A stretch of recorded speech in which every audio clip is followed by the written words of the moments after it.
Dr. Rahman has spent his entire life ministering to the people of India. What he didn't expect was that ministry would someday have him thrown in jail. Even though those years were hard, he still has not lost his passion for serving the Indian people. This is where the Good News India story began, 1998. I came over here, there was nothing here at all. There was one little shack that had maybe 10 by 6, 10 by 8. It had mud walls, it had a tin roof, and I was invited by a friend, about 25, 30 adults.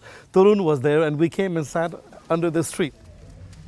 We had a meeting right here, and I preached for about half an hour, for 40 minutes. And at the end of the meeting, Tarun said to me, please help us. We're so far remote, and there's no industry here. And 6 months of the year, they work, 6 months, they don't work. So he said, can you help us? And I didn't want to help him. I was pastoring in Houston. I just wanted, he said to me, we really need help. And I thought, what can I say that sounds holy, but can put things off? So I said to him, let me pray about it. And I had no intention of helping him, but God spoke to my heart and said, start Good News India, start to help these children. So I took their pictures, put them on a 5 by 8 card, went back to Houston, gave them to my church members, and I said, here, help me, $10 a month. And that's how Good News India began, with 25 children in 1998. Well, today I have the amazing honor of interviewing one of the patriarchs of our faith, Dr. Rahman. Thank you for being here. It's my joy to be here, Aubrey. Thank you. Well, it's my joy to be able to interview you. I have heard nothing but amazing things of what you have done in India all throughout my childhood. And to sit here and ask you these questions is one of the greatest honors of my life. I wish I could take credit for it, but I cannot. To God be the glory. It's by His grace that we are where we are. But yes, I'm happily involved in what I do. It's a passion that burns very deeply within my soul. So what do you do in India? I know there are many different ministries. Can you kind of give me an overview of what you do there? The main thrust of what we do is to take care of orphans and destitute children. There are many children's ministries in India.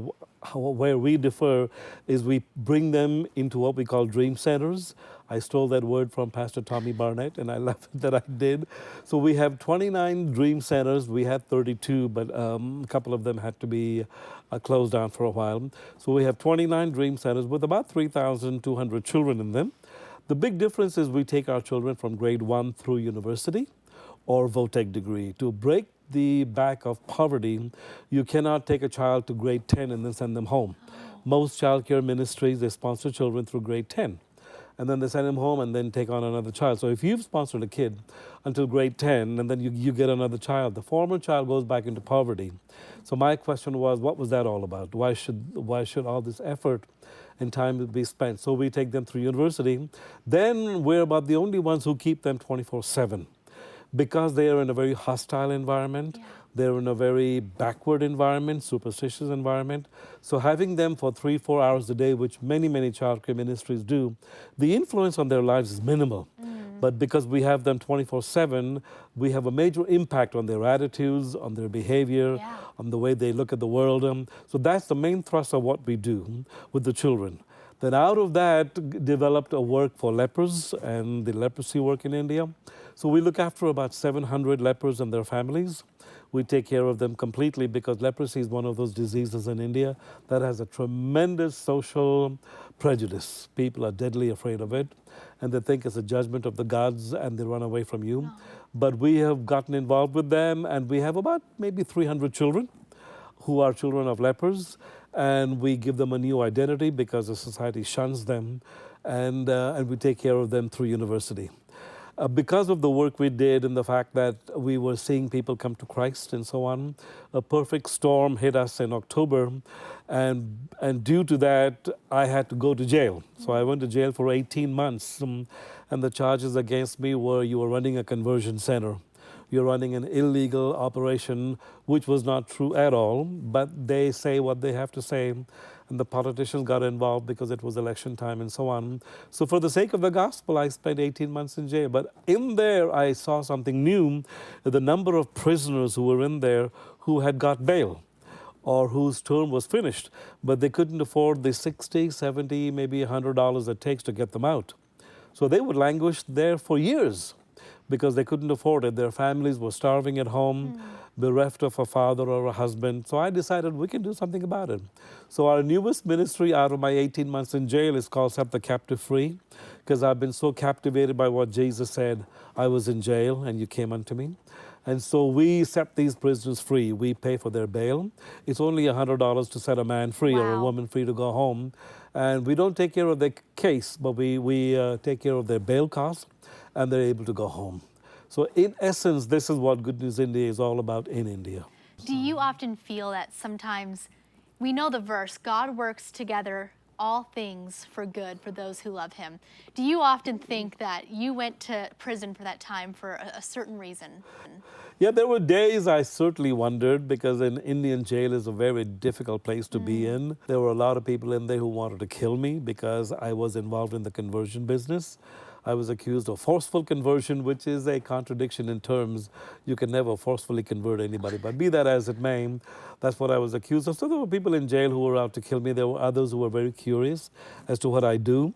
But out of all this, I knew that God would bring something good out of it. And we are seeing now, 18 months I've been out now.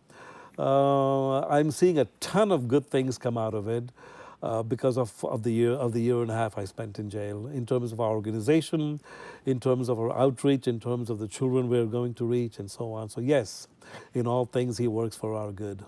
So if somebody wants to support Good News India, how do they do that? We have a website called goodnewsindia.org, and that's goodnewsindia.org. If they want to go on the website to support one of our children, it's about $35 a month, which I think is a bargain to keep a child 24/7 and take them through university. Yeah. When Jesus gave us the mandate to make disciples, I say it is one of the easiest ways that one can make a disciple there. And our whole emphasis is not just on education, but it's on seeing how their lives can be transformed.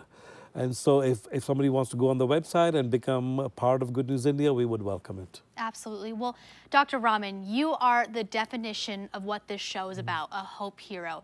You are constantly giving hope, inspiring hope, and you are being hope to the people of India, and it's inspiring us in a whole new way. Thank you for taking the time to be on this show. Boy, I wish I had the time to tell you about the numbers of graduates we have, about 100 nurses, and I can't tell you the number of lawyers and physicians and teachers we've graduated who came from abject poverty but will never go back into poverty again because they have a degree in their hand.